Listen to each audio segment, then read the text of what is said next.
प्यारे बच्चों, कैसे हैं आप सब? आशा करती हूँ आप सब अच्छे होंगे, स्वस्थ होंगे। स्वागत है आपका इस कक्षा में। आइए आज हम पढ़ते हैं हिंदी व्याकरण का पाठ 14 विराम चिन्ह। देखिए, पढ़िए और समझिए। विराम का अर्थ है रुकना।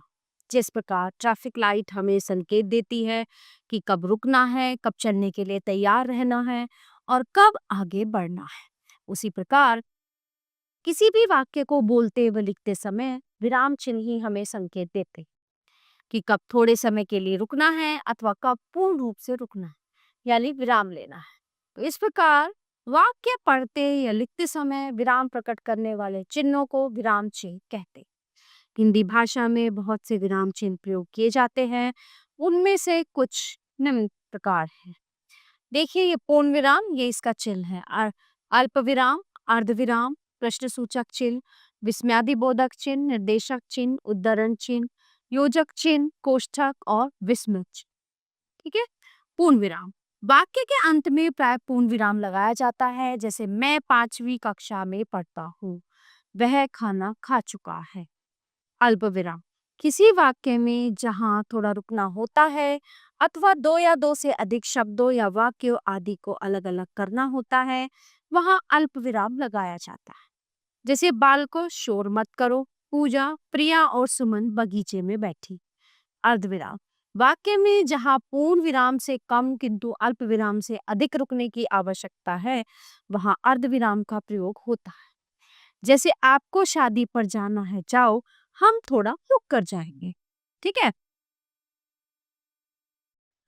प्रश्न सूचक चिन्ह जिस वाक्य में कोई प्रश्न पूछा गया हो, उसके अंत में ये चिन्ह लगाया जाता है। जैसे क्या आप मेरे साथ चलेंगे, आप कहाँ घूमने जा रहे हैं, या आपने क्या खाया, या बेटा तुमने किताब पढ़ ली है, क्या तुमने याद कर लिया है, इस तरह से। विस्मयादिबोधक चिन्ह जिन वाक्यों में हर्ष, घृणा, शोक, उत्साह, आनंद आदि भावों का बोध होता है, वहां विस्मयादिबोधक चिन्ह का प्रयोग होता है। जैसे अरे आपका बाय हाय, बेचारा छोटी उम्र में ही चल बस। निर्देशक चिन्ह यदि किसी बात का उदाहरण आगे दिया जाता हो तो निर्देशक चिन्ह का प्रयोग किया जाता है। जैसे पूनम ने कहा मुझे आगरा जाना है, माताजी ने रवि से कहा लोभ पाप का कारण है। उद्धरण चिन्ह जब कहने वाले के कथन को जो का त्यों उसी के शब्दों में प्रयोग करना होता है, तब दोहरे उद्धरण चिन्ह का प्रयोग करते।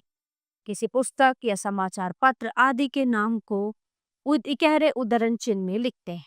जैसे किरण ने काजल से कहा मैं बड़ी होकर विदेश जाना चाहती। तुलसीदास जी ने रामचरितमानस ग्रंथ लिखा था।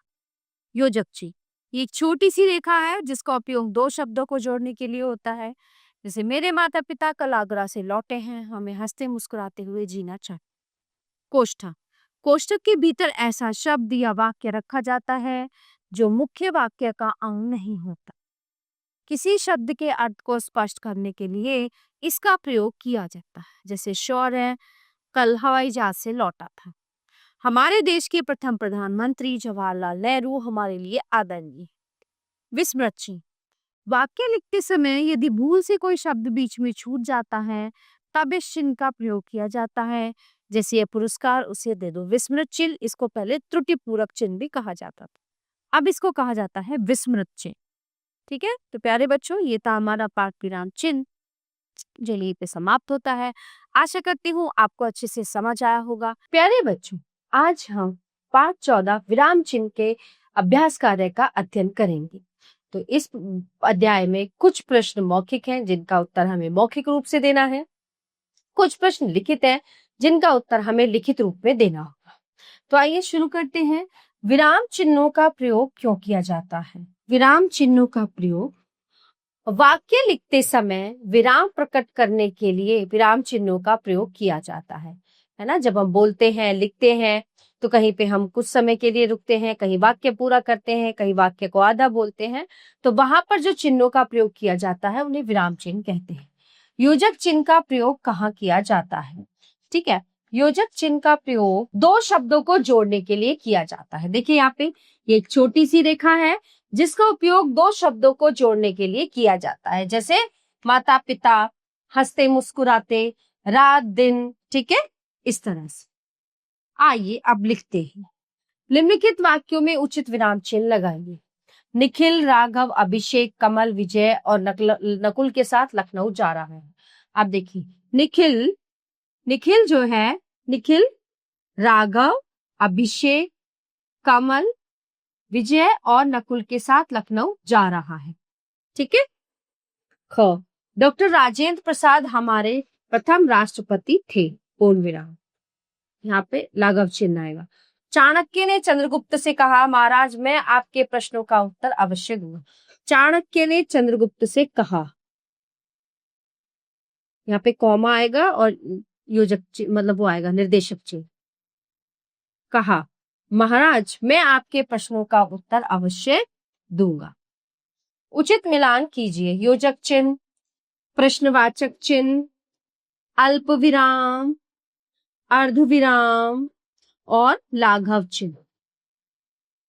प्रश्न नंबर 3, सही विकल्प पर निशान लगाइए।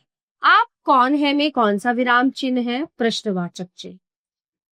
निम्नलिखित चिन्हों में अर्ध विराम का चिन्ह कौन सा है? ये। प्यारे बच्चों, इस पाठ का अभ्यास कार्य यहीं पे समाप्त होता है। आशा करती हूँ आपको अच्छे से समझ आया होगा। मिलते हैं अगली कक्षा में। धन्यवाद।